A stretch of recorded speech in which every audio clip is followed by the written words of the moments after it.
Well, I already did the one video on references and resources, but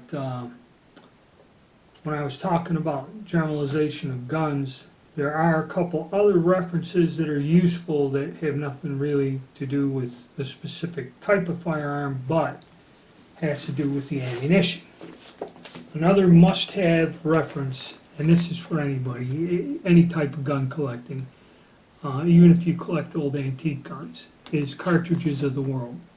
Okay, for us in the military, surplus collectors, you can go and find an older edition of this, because if you go to the section, it's broken down.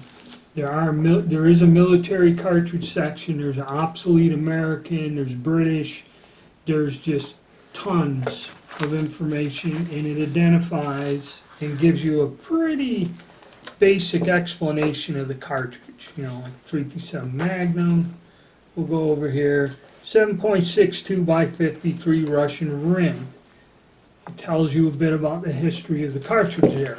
Okay, give you some information, and it tells you what the military load was.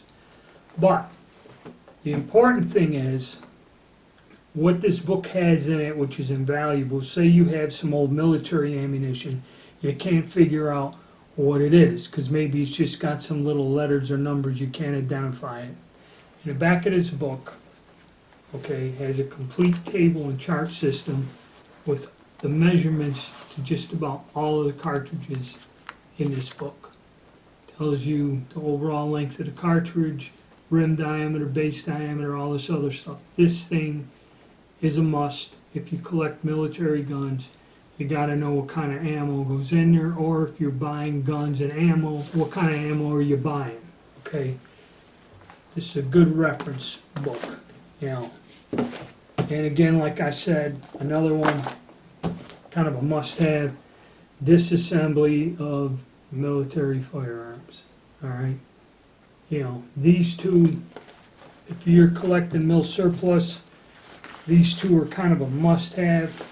Like I said, you can go on Amazon, find them used.